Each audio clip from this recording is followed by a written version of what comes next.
Hello everyone and welcome to this week's video tutorial. This will be a continuation of the central cannon versus Mandarin duck cannons with third pawn advancement variation. This will be the second board. As there are several variations for this opening system, I've decided to break them into three parts.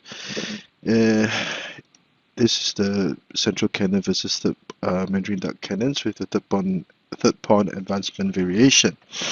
Um, in the previous board, I went over why it would be a bad idea for red to play c8 equals to 7, and we also went over the c8 h8 plus 9 variation.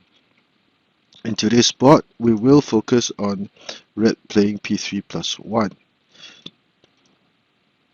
And before I continue, I would like to express my thanks to Grandmaster Zhang, Qiang, and Master Wenqing for allowing me to translate and make videos of their work to promote Xiangqi. So without further ado, let us go to variation B, P3 plus 1. Now, in this variation, since red had already played P3 plus 1, it is common for the opposite color to do something similar. This will allow for the development of this horse. But in this case, it would not be a good idea, because one of the main motives of the Mandarin duck cannons would be to retreat the cannon, and black will try to concentrate the material on this flank to attack red's right flank. So one of the motives for pushing this pawn would be that red would try to develop the horse as a trailblazer horse to attack the central cannon. So this would be one of black's counter, and black could have many viable options in this situation. Now in the book, red played r2 plus 6. Another variation that was given was h3 plus 4.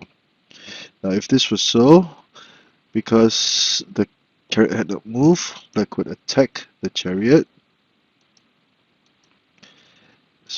and red would counter with a cannon, same direction cannons over here. This will be a sound move in this situation, although this flank will still be awkward looking.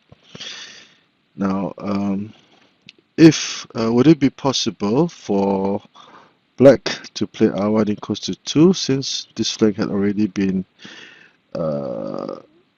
developed? The answer would be no, because red would attack the chariot and then play h8 plus 7. Now what would happen if black tried to attempt a skewer, a trade of material, and red would simply pin one chariot, pinning three major black pieces in the same line. So black would try to trade material, and red would develop his left chariot. And although red has sacrificed material, he would now be prepared to storm this flank and go for the heaven and perhaps the heaven and earth cannons attack. So red sacrifices material to claim the initiative, and he will draw first blood. So although red will sacrifice material in this variation, it is a worthwhile one. So that is why r1 equals to 2 would not be a good idea for black, and instead it would be sound for black to play c8 equals to 5. Now red would protect the central pawn, and now black would double his attack on the central file by moving the other central cannon that way to the central file 2. Now at this point in time, black will play very aggressively to fight for the initiative, and black can hold his own very well against red's aggression. So h3 plus 4 might be a viable option, but black can have a playable or even a slight advantage if he knew how to counter in this situation. So r2 plus 6, back to variation B. red would play r2 equals to 6 to prevent the cannon in response to a probable c2 equals to 8. Now black would take his time to solidify the central file. Red would go for the trailblazer horse, and black at this time would play c2 equals to 8. Now this is a very important move to make for black. He cannot afford to play c8 equals to h8 equals to plus 6 to guard the central pawn, because if he did so, red would first consolidate his position, and red would command a spatial advantage. And since h8 plus 6 was played, black would now be unable to play c2 equals to 8, which would be one of his core tactical combinations in this particular variation. Now, what would happen if red did not play h8 plus 7 and tried to target the horse instead? Black would simply offer a trade of material, and black can cleverly develop his chariot, and in the Mandarin duck cannons, if black were able to resolve the issue of this chariot, black would often gain a significant advantage. So red would be placed in a dilemma and would probably have to trade material and give up this line. So back to the main line. c2 equals to 8 is a compact move to attack, so that the cannon would now move to the move to this flank, whereby black would concentrate material over here. The horse can be developed slightly later on.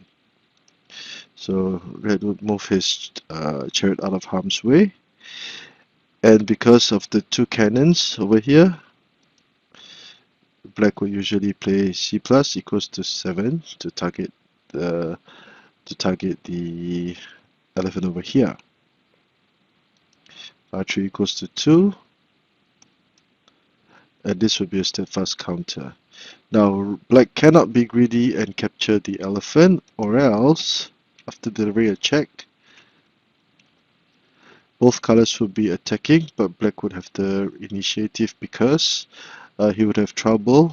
The chariot was now pinning these two pieces over here, and red will be prepared to capture the central pawn by force. If the horse captured, black will lose the chariot. So both colors will be attacking, but generally speaking, red would have the slight initiative.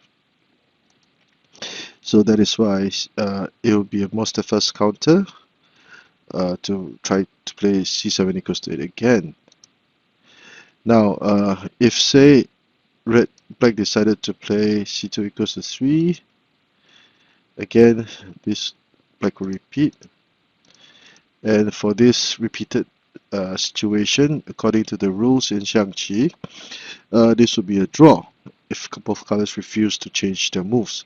Obviously, this would not be ideal for red, since he had the first move advantage going to game. Now, let us retreat a little bit.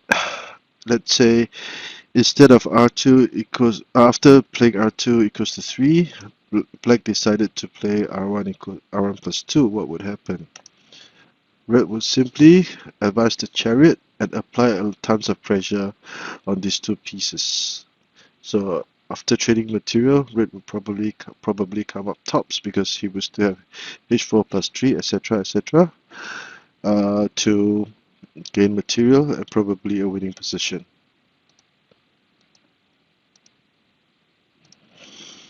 So in the book, r2 equals to 4 was given, and at this point, black would seize the opportunity to play c minus equals to 7. Now, playing this cannon to attack the elephant is different from playing the front cannon, because now if black moved the cannon, let's say here, black will be all sorts of trouble, and this would be one of the major tactical combinations of the Mandarin duck cannons. And faced with black attacking the elephant, it will be best for red to defend in this manner. Now h4 plus 3 would not be viable because red would now advance his horse to threaten the black chariot. So black would probably block it, but red would retreat his chariot to safety. Unfortunately, the horse that just moved would now become a target of attack, and at this point in time, red has a hard time trying to deal with the situation. So that is why h4 plus 3 is not ideal. Now, obviously, moving the elephant away is also not a good idea because red could simply deliver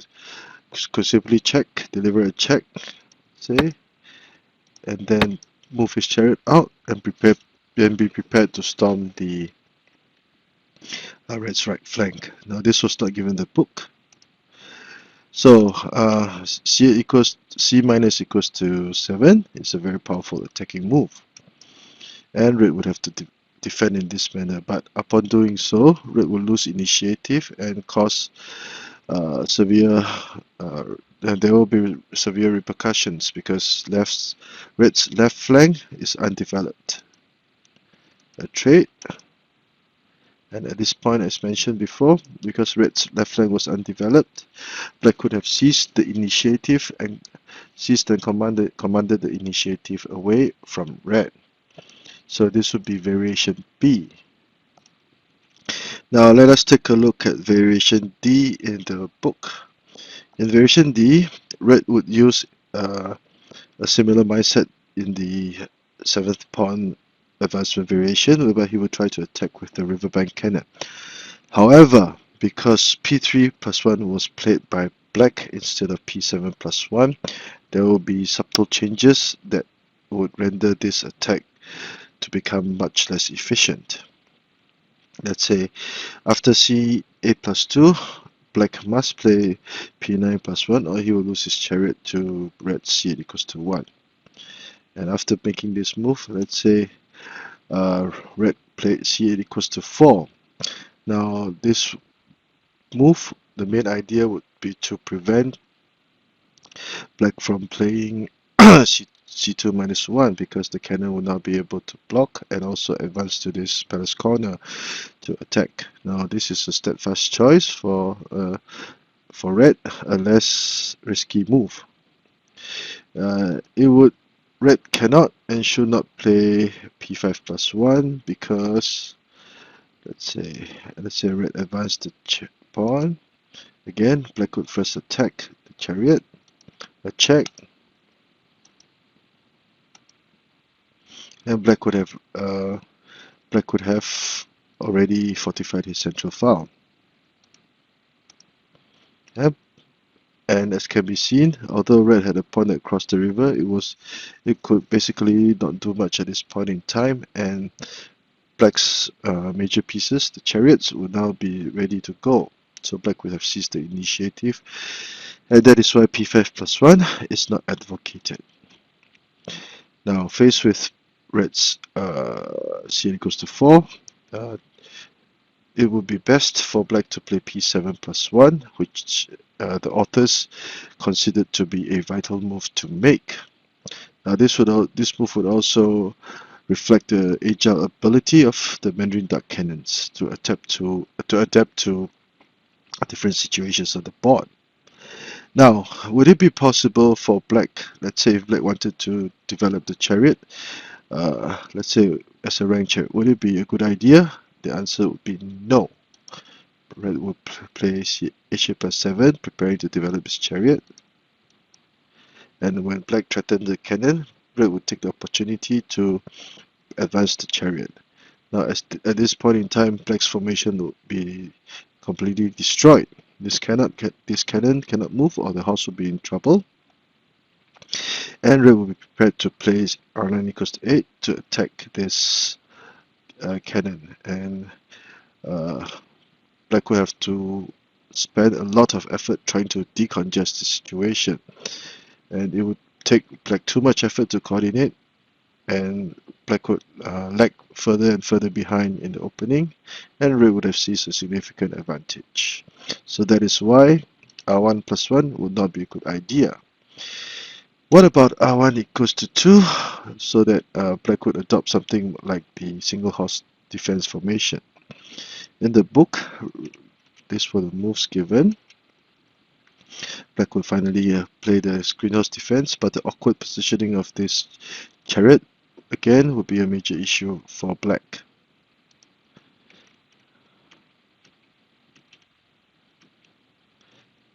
Okay, red retreats the cannon, preparing to play c7 c4 equals to 3. Trading material, and red will be prepared to go. He would give up his left flank, but he will be compensated for a blistering attack over here. So red will have the advantage still firmly in hand. So r1 equals to 2 would not be a good idea for black, and p7 plus 1 will be advocated. Now if p7 plus 1 were played, red would develop his left flank, and so would black as he develops his left horse. By moving the horse to the riverbank, the cannon will now be linked, and black will be threatening the red cannon. And red will protect the cannon in this manner.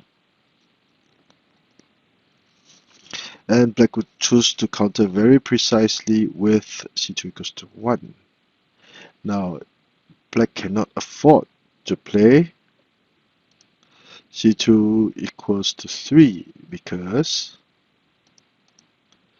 red would now be attacking the black chariot. So that was why the black cannon had to be moved to the edge file. And as can be seen, black's formation is very scattered. It's very weak. There are many weaknesses that black can exploit. So red would have the initiative.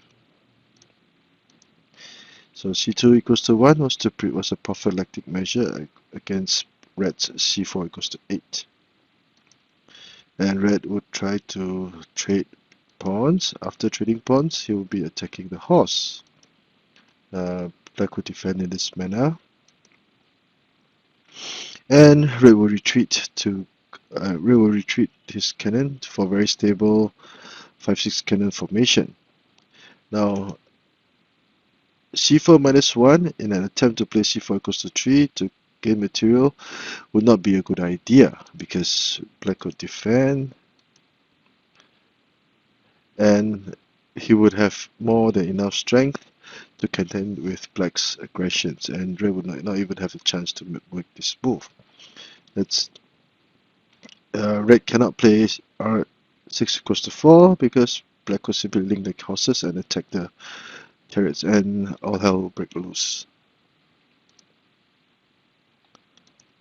So c4 minus 2 will be a very steadfast approach. And since the cannon had retreated, black would now adopt something similar to the sandwich horse defense formation. Red attempts a fork, a prophylactic move,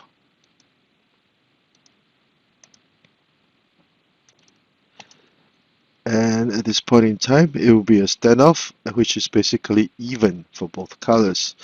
So after playing c8 plus 2, a probable situation would be a standoff. Of course, black can be very satisfied with this situation. There will be opportunities for both colors, and generally speaking, black will be very happy with this situation as he is prepared to play c8 equals to 7 to threaten the chariot and also the elephant over here. So a quick recap. In variation C, p3 plus 1 was played, and after playing p3 plus 1, the focus would be this left flank on the board.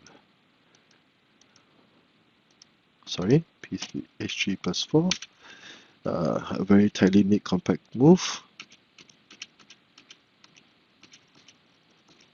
and black would have seized and commanded the initiative. Red's left flank is undeveloped and red is in deep trouble. In variation D, variation C, sorry, CA+2 was played as Red attempted the riverbank, tried to attack with the riverbank cannon.